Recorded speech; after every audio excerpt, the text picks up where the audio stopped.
Well, having lived now in Gainesville for about 8.5 years, I think, or 9 years, something like that, it's fun that it's interesting being around so many young people, running into them all the time. You see that if you've lived here a long time, you kind of see the changes in young people over time. And one of the interesting changes that is a phenomenon today that isn't helping our young people is the concept of the helicopter parent. The parent who will swoop down in and save every problem, never wants their child to experience anything bad, will always save them. Well, it's creating a generation that isn't prepared to handle the struggles of this world, and it's creating a lot of crisis in people's lives. And because of this, you get some interesting dynamics of children are afraid to disappoint their parents, and they come up with unique ways to try and soften the blows when things go wrong. See, there was this one college student that was writing home to her parents near the end of the first semester, kind of much like we are today. We're about through the halfway point. Another month, they'll be coming into finals, and it was her first year at college. So she wrote to her parents this letter. She says, "Dear Mom and Dad, sorry I failed to write all semester, but college life has kept me really busy. About 2 months ago, I was slightly injured in a car accident near the shopping mall. The injuries were not too serious, and the paramedic was really nice. We went out a few times, and he invited me to move in with him, which sure beats dorm life a lot.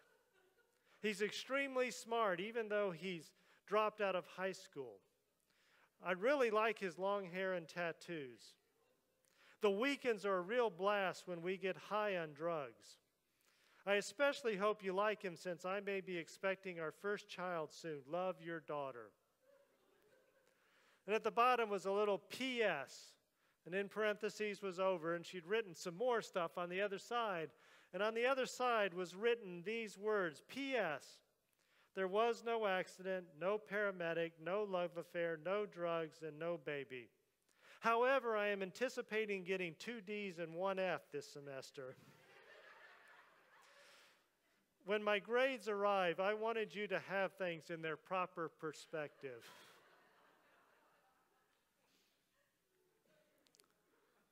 Trying to put things in their proper perspective. I think that's what was facing Job. He didn't know how to put things in their proper perspective. We hear all the time that, well, somebody has it worse than you. Of course, sometimes you think there can't be anybody who has it worse than me. You have a hard time finding them, and you begin to just question. And this is where Job was. We all hear of the patience of Job. Well, we've gone long past the patience of Job. Job has gone from patience to frustration to now he's just persevering through it. He doesn't know when this is going to end, how it's going to end, and he just wants to ask God one question: why? Why is this happening? And if we pick up from where we left off last week, we see that in chapter 24, Job begins to account that so many injustices are in this world. And we can sit there when we're having problems and look all over the world and see all the things that are wrong. And we begin to ask God, why are you allowing all these wrongs to go on? And if you read the newspaper at all, I read multiple newspapers every week. There's a lot of hurt and pain and injustice in this world. There's a lot of evil that seems to be having its way. And it's the biggest question that confronts us as believers is, how can a loving God allow all of this to happen? And Job recounts all these injustices that are happening. And then in Job, in chapter 26, Job does acknowledge that God is omnipotent, that God is all-powerful, and this just frustrates Job even more. He never denies God's presence. He never denies God's power. That is what's confusing, that if God is all-power, he can fix this. He can surely fix this, and why does he delay? Why does he not answer my call? And so from chapters 27 to 31, Job just goes on and on and on for 4 chapters about his complaint. You can read it if you would like to later. And then Job's friends, we talked a little bit them last week. They spend the next 5 chapters telling Job how it's all his fault. And that God is good and God would never do anything like that and you must have done something like that. Isn't this the kind of friends you really want to have around with you when life is bad and they're just kicking you while you're down, telling you, does that, I've always wondered, what is a true friend? Rudyard Kipling spoke about friendship, what really true friendship is. I don't know if you've ever read his poem, The Thousandth Man. It's based on Solomon's writings in Ecclesiastes, where Solomon says there's only but 1 in 1,000 that gets it right. And so Rudyard Kipling takes on this concept of that friend who's that 1 in 1,000. And I love how this one verse goes. His wrongs, your wrong. His rights, your right. 999 can't bide the shame or mocking or laughter. But the 1,000th man will stand by your side to the gallows foot and after. See, there's that true friend who, if you're wrong, well, I'm going to be wrong with you. I'll just sit here, and if you want to believe the sky is yellow or green or purple and the moon comes out orange, whatever today, and it's not out, I will be with you because you're my friend, and I will stand in all your wrongness. And I'm not ashamed that you're my friend. Job's friends could not stand the shame of their friends suffering this. They couldn't take it. They couldn't understand how a good God would allow it. And so they just questioned it. And so it is in chapter 37 that we pick up this morning, where Job's friends have completed their defense of God's righteousness. And I think we get into more trouble trying to defend God than just letting God be God and just letting our actions and our loving the people. So God now comes to Job. And God's going to address both Job and his friends, but he starts with Job. And you heard that phrase in there, gird up your loins. Today's vernacular would be more like, it's time to man up, Job. It's time to be a man. Gird up your loins was the way if you were preparing for battle, you couldn't do it in a long flowing toga.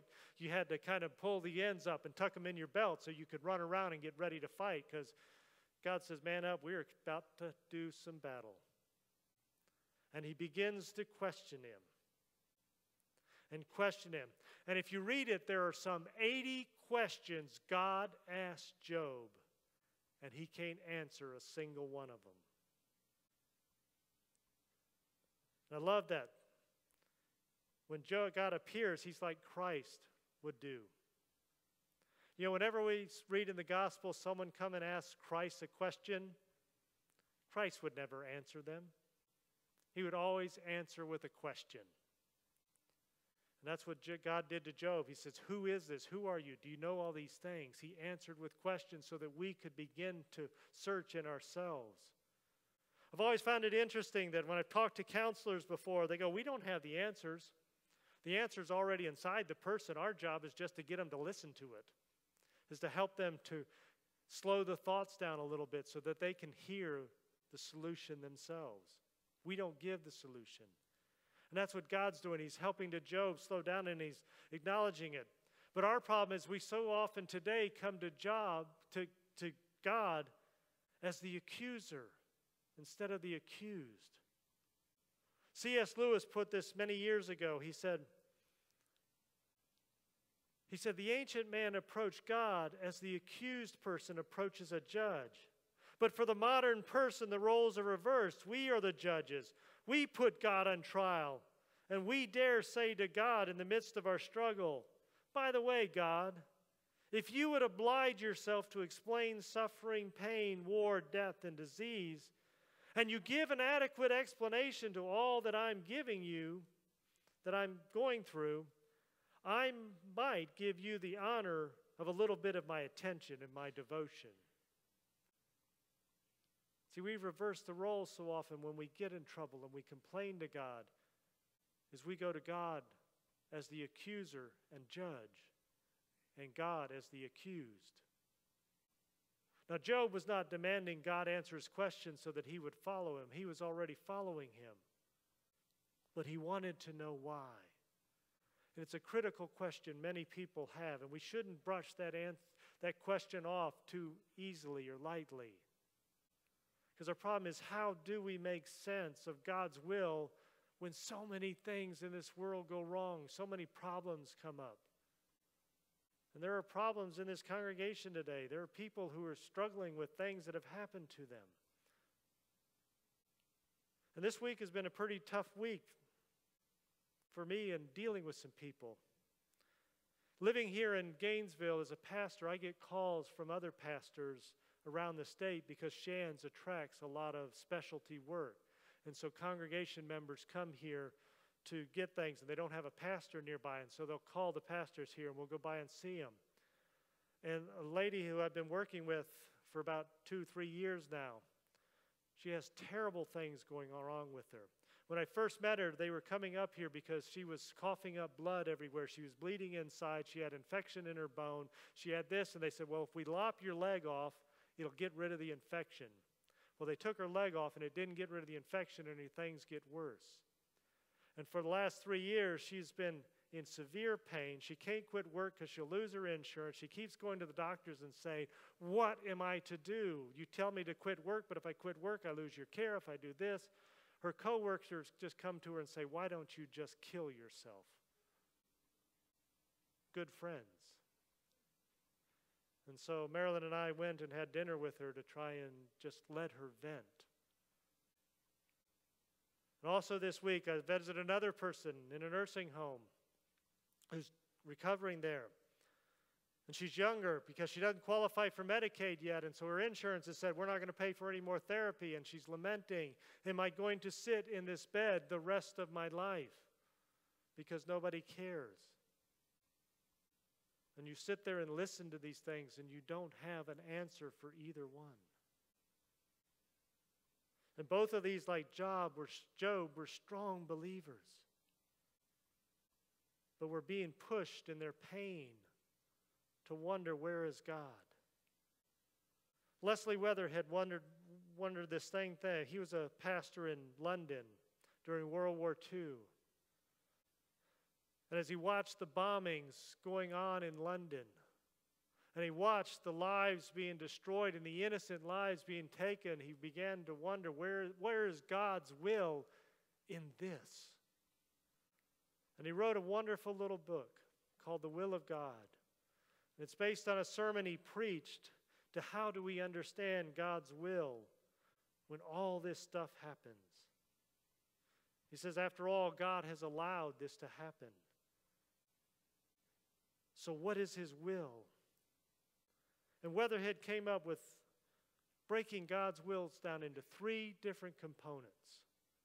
And these are still talked by theologians today as a good understanding of God's will for us. And the first thing he says is there's God's ultimate will. In a perfect world, this is how God would have things be. This is the desires of God's heart, his ideal plan flowing out of his goodness. But the problem is there's sin in the world, he said. And so he said there's God's circumstantial or permissive will. And this, he says, is what God will allow based on us.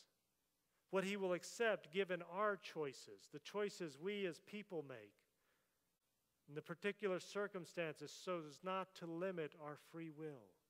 God allows things to happen so that he doesn't limit our free will, that he doesn't allow us to stop making the wonderful choices that we can make and the bad choices we make.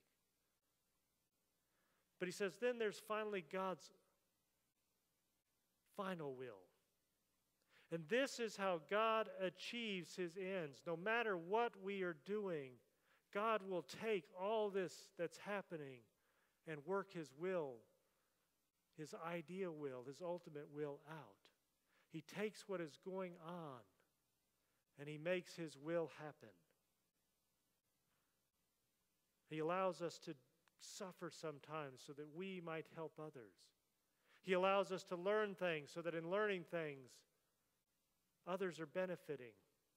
One of the things I try and do when I go to the hospitals, and there are so many wonderful procedures out there today. I mean, think about heart transplants, heart catheterizations, and other things like that. And I tell the people who are in the hospital today, you are benefiting from the misery people 30 years ago went through because people were experimenting on them, trying to figure out how to make this work. Well, now there are things going on with you that they don't know. But they're learning, and a future generation will benefit from you. I remember visiting someone who had lung cancer, and it was pretty bad, far gone long in severity. And he says, the doctors wanted to have me do chemo and treatment, but I just think I just want to let it go and run its course because I'm kind of tired. He says, tell me, why should I do it? So I said, okay, I'll give you 2 reasons why you should do it. First, it might work. I had a lady one time who had ovarian cancer. By the time they diagnosed ovarian cancer, it's almost too late. And she wanted to just let it run its course. The doctor said, okay, we'll try this. And she said, why I do it? Well, it said it'll probably alleviate your pain. So she said, okay. Well, it actually cured it. It surprised the doctors and everybody that it cured it. I said, we try some things because they might work. But the second more important thing is the doctor will learn something from you. The doctor will learn something from your pain that will help somebody down. And that was the ultimate reason he decided to go through treatment, and he's happy now. Even though he's dying, there's a joy with him because he's put it in the proper perspective. See, C.S. Lewis in his book, The Problem with Pain, put it this way in helping us to understand God's will. He said, by the goodness of God, we mean nowadays almost exclusively his lovingness. And in this, we may be right. And by love, most of us mean kindness, the desire to see others well, happy. What would really satisfy us would be a God who said, of anything we happen to like doing, what does it matter so long as they are contented? He said, we want, in fact, not so much a Father in heaven as a grandfather in heaven, a senile benevolence who, as they say, liked to see young people enjoying themselves, and whose plan for the universe was simply that it might be truly said, at the end of each day, a good time was had by all.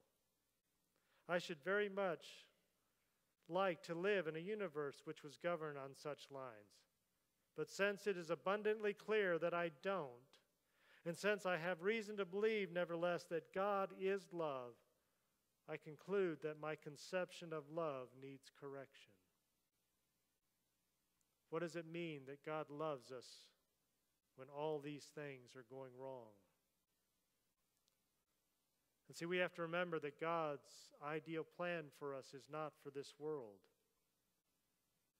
It's for our relationship with Him. To love Him, to be in one with Him, to be so close up that nothing else matters. And that God is creating a new heaven and a new earth for us. But in the meantime, we're going to walk through some stuff. And when God addresses Job and asks him, do you know my ways? And asks him these 80 questions, Job can only lower his head and say, I spoke without knowing. The terrible truth in this world is that people don't notice Christians when they're happy. People only notice Christians when they're suffering. That's the strange world we live in. And so God, through the years, has allowed horrible suffering by Christians because when we persevere through them, people take notice. The early church, the first 300 years of Christianity, when it was illegal to be a church, grew more and faster than any other time in history because the people saw the way they lived their lives and said, I want what you want. And that woman that I had dinner with, I tell you that all her friends tell her she ought to commit herself. While we were at dinner, she shared this story, because there are days that she wishes she was dead. And she almost got her wish one day. She was meeting somebody. She's a certified counselor and all that, and was meeting with another counselor to talk some things at a school. And coming out of the school, it was pouring down rain like that. She coded out. She just collapsed on the floor and coded out. And the paramedics were called, and the paramedics came there and revived her and were working on her. And they got her back out. She says, the next thing I know, I'm woken up in the ICU. And there's this guy sitting there next to me. And he finally gets up and says he has to leave. And the nurse comes in and says, well, your brother's gone now. And she's like, I don't have a brother here. And she said, well, the paramedic there that left, I thought he was your brother. He's been here the whole time. And then the other two paramedics that were with this guy came in and talked to her and kind of helped fill in. And they said, you know, we have been working on our friend for years to understand what Christianity is. That night when you were lying in the rain, dying, you were sharing Christ to him. You were more concerned about him being in the rain than you dying. She goes, I don't remember that. She said, you've brought him closer to God than anybody ever has. God uses our pain. In the 55th chapter of Isaiah, verses 8 and 9, it's written, for my thoughts are not your thoughts, neither are my ways your ways, said the Lord. For as the heavens are higher than the earth, so are my ways higher than your ways, and my thoughts than your thoughts. God does not cause us the pain, the trouble, but he uses it. He uses it in wonderful ways if we'll allow it to be used. I close with somebody you know. I didn't know Clarence was going to be here. But Clarence shared something. As you know, Marie Witt, for the last 5 years, has been dealing with a lot of stuff. And Clarence says, I would have never wished that on her. He didn't say it exactly, but that's kind of his words. He wouldn't have wished that on anybody. But he said these last 5 years, we have grown closer to each other than I could have ever imagined. And I wouldn't take that closeness away for anything. God uses the pain. God uses the suffering for his ultimate will, for us to come closer to one another, for us to come closer to God. And when we can put it in the proper perspective, it begins to make a little sense. Not complete sense. Pain will never make sense to me. But when we get on that road asking, why, we need to pause sometimes and ask ourselves, are my plans for my life bigger than God's plans for my life are? Am I going to let the temporary push out the eternal? Or am I going to submit to God's love and see how he's going to use me?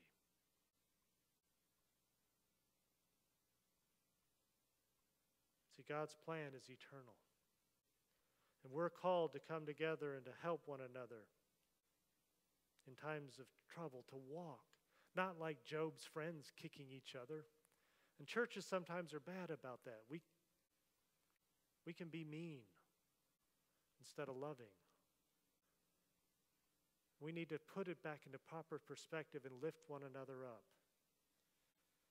And this morning I found a need in our church that just walked in the door. We have a gentleman who's trying to get to Pensacola and he needs $100. And I hope that we can help him. That a few people, it's just $5 for everybody here.